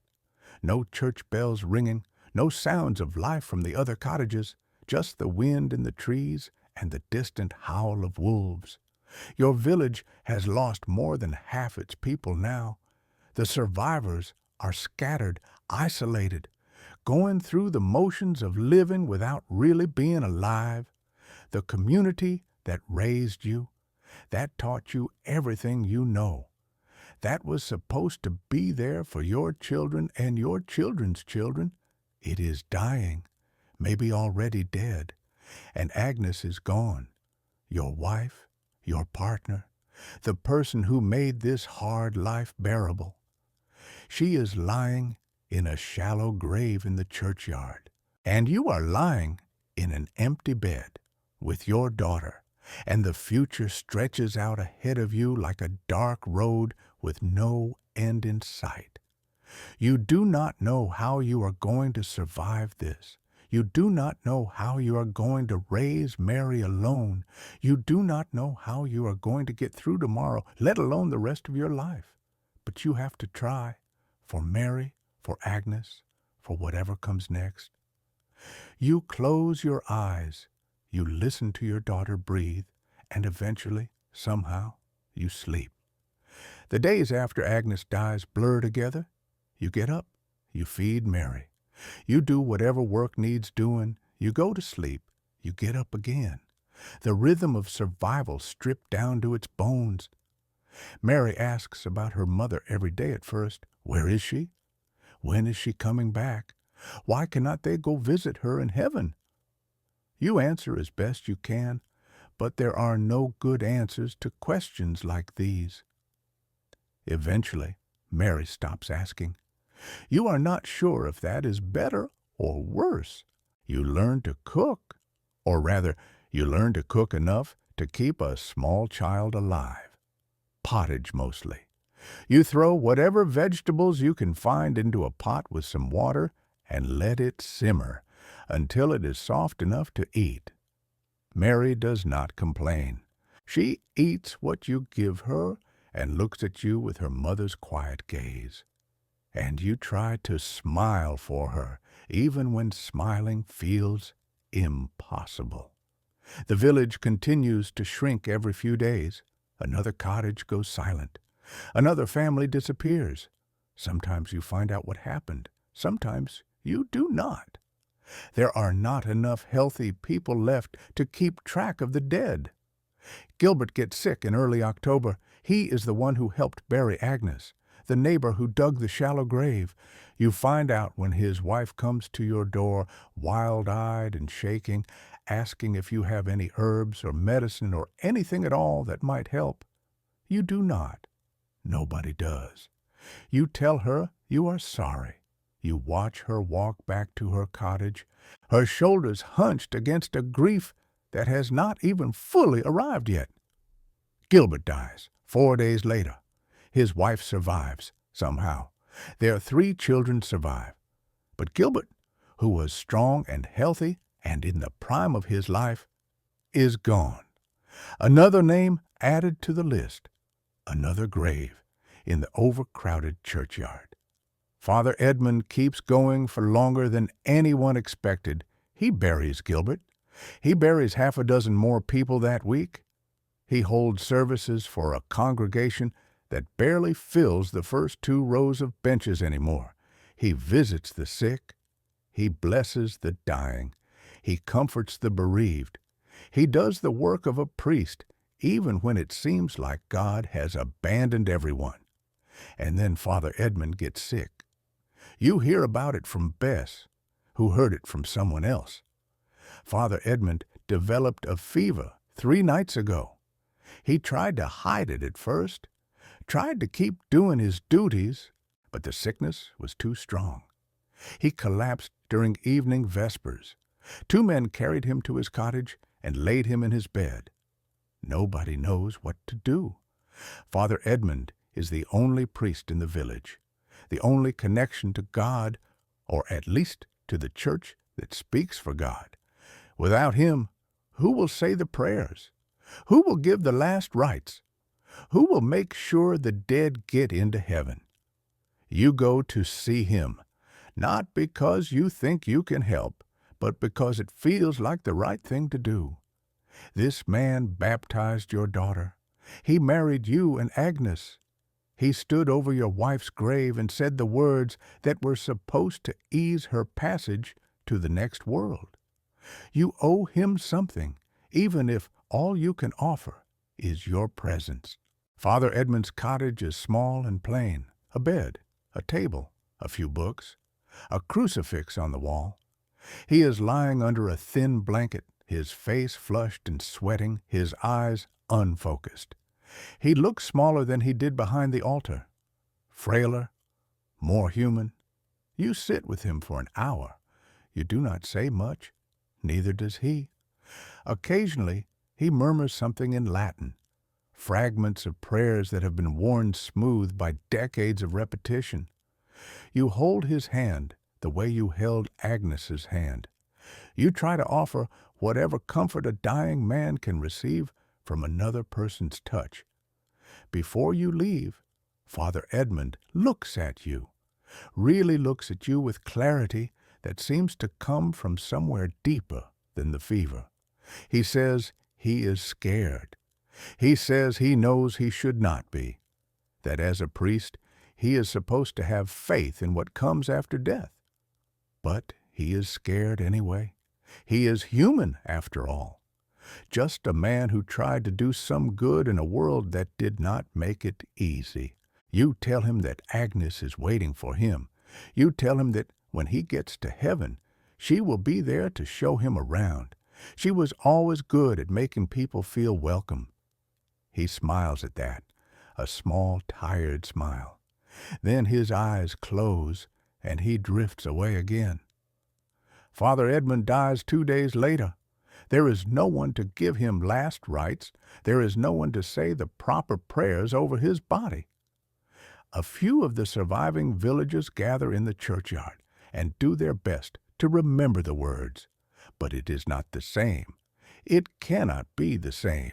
You help dig his grave. It feels like the least you can do. October passes. The leaves change color and fall from the trees. The days grow shorter. The nights grow longer and colder. The plague keeps killing, but slower now. There are fewer people left to infect, fewer targets for whatever invisible force has been stalking the village since summer. The landscape has changed. You notice it more and more as the weeks go by. Fields that should have been harvested are standing empty. The grain has rotted and been ruined. Orchards are full of fallen apples that no one picked. Gardens are overgrown with weeds because the people who tended them are dead or too exhausted to care. Animals roam everywhere. Sheep that lost their shepherds wander in loose flocks across the countryside. Their wool is matted and dirty. Cows bellow miserably in pastures, their udders swollen from days without milking. Pigs root through abandoned cottages, eating whatever they can find. The wolves are worse than the animals. You see them now almost every day, not just at the edges of the forest, not just at night. They walk through the village in broad daylight, bold and unafraid. They know that the humans are weakened. One morning, you wake to the sound of screaming, not human screaming, animal screaming. You grab your scythe and run outside. You find a wolf pack tearing apart one of the sheep near your cottage. 3 wolves, their muzzles red with blood, their eyes watching you as they eat. You shout at them, you wave your scythe. They look at you for a long moment, calculating. Then slowly they back away. They do not run. They just walk, dragging what is left of the sheep with them. That is the part that stays with you. They were not afraid. They left because they chose to leave, not because you scared them off. You start keeping the fire burning all night. You start blocking the door with heavy furniture. These are not thoughts you ever expected to have. But here you are, trying to figure out how to survive things that should not be survivable. November comes. The first frost arrives, painting the dead fields white. The plague seems to be slowing. You go entire days now without hearing about a new death. Entire days when it almost feels like the nightmare might be ending.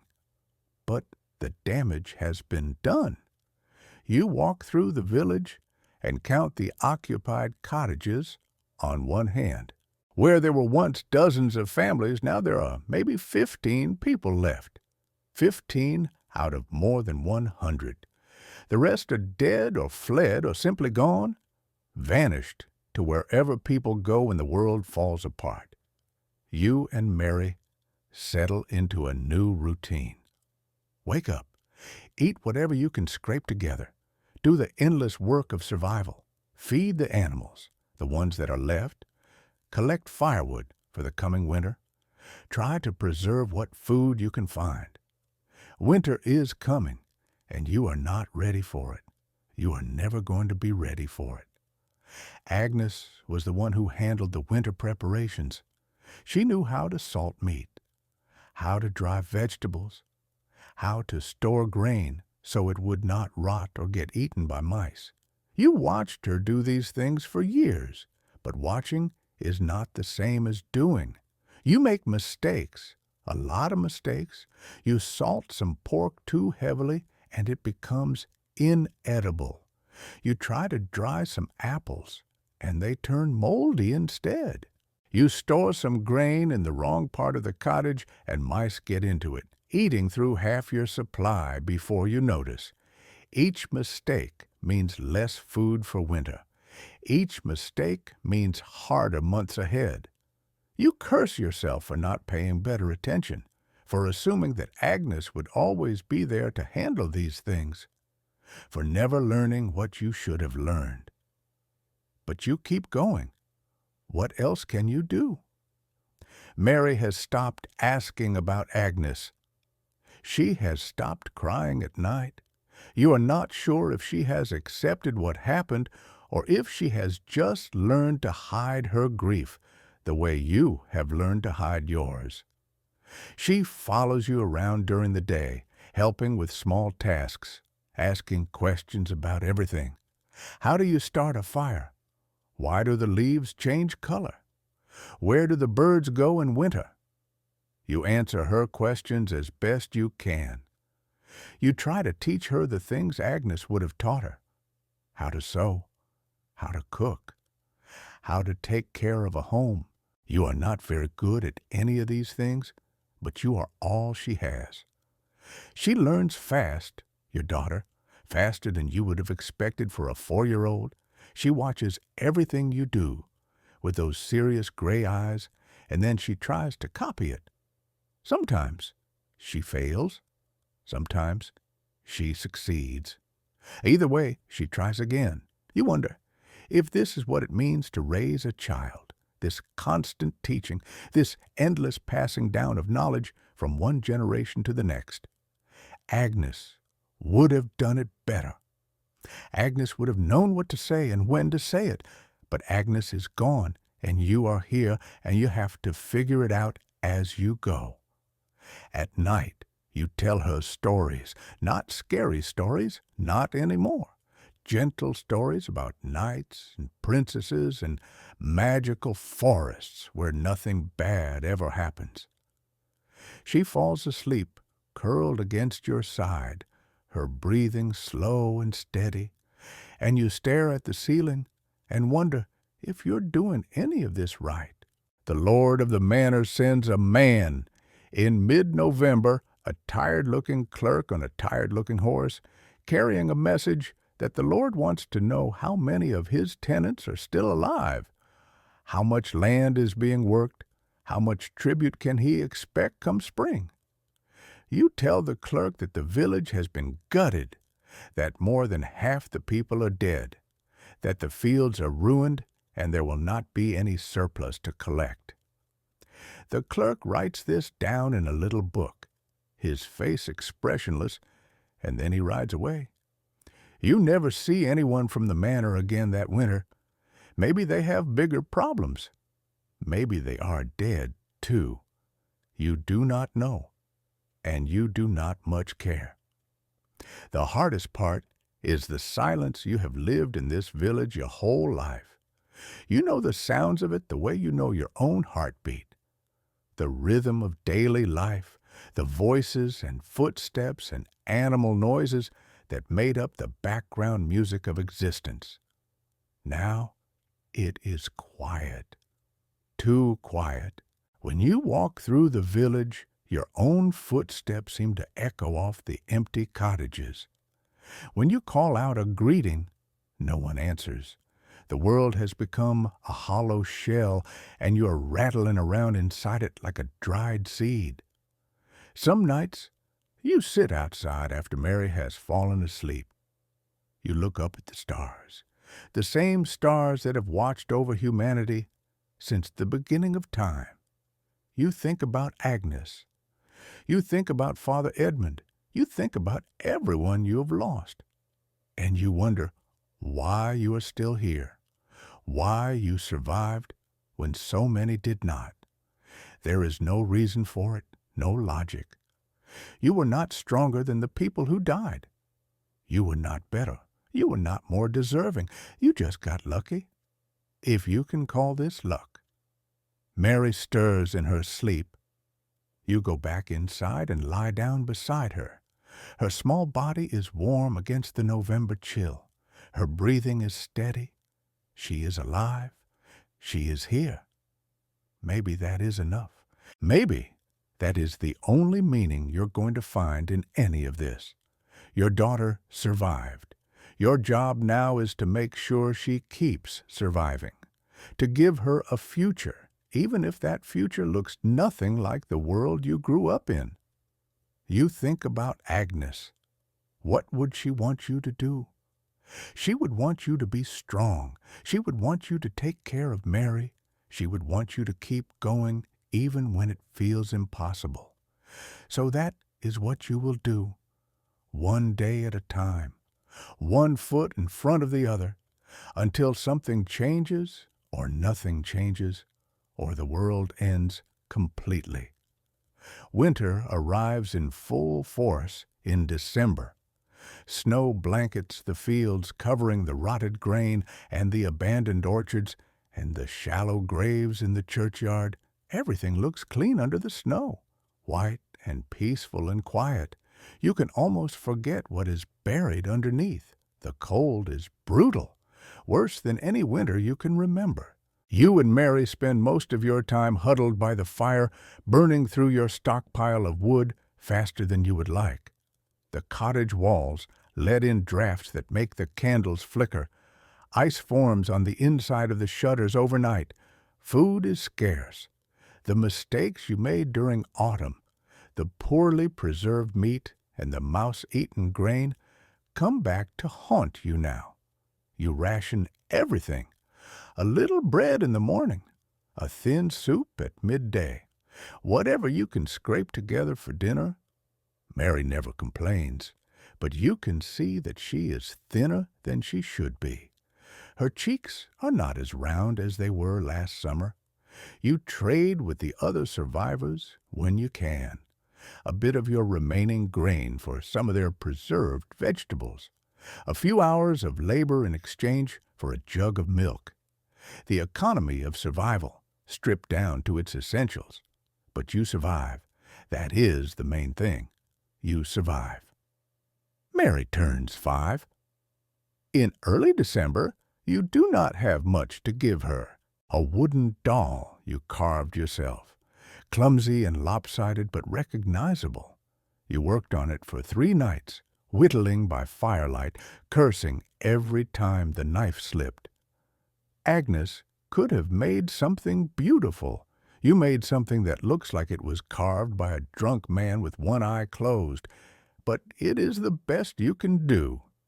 You also managed to find a piece of honeycomb, traded from Bess in exchange for some firewood. And you tell Mary a story about a princess who lived in a castle made of ice.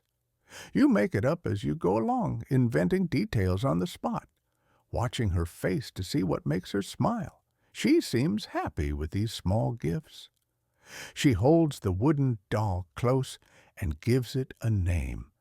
Elena, she calls it, after the queen in one of the stories you told her weeks ago. She feeds Elena invisible food and tucks her into bed at night and has long conversations with her when she thinks you are not listening. You watch your daughter play and feel something that might be hope, or maybe just the absence of despair. It is hard to tell the difference sometimes, but you will take it. After the year you have had, you will take whatever you can get. The plague stops in December, too. Just stops. One day there are still people getting sick, and then there are not. No new fevers, no new swellings, no new graves in the churchyard. The sickness has run out of victims or decided to move on or simply exhausted itself. Nobody knows why it stopped any more than they knew why it started. You wait for it to come back, For weeks you wait. Every cough makes your heart race. Every headache makes you check for swellings. Every time Mary seems tired or warm, you spend the night awake, watching her breathe, praying. But it does not come back. Days pass, then weeks. The snow keeps falling, the fire keeps burning, and slowly, painfully, you begin to believe that maybe the worst is really over.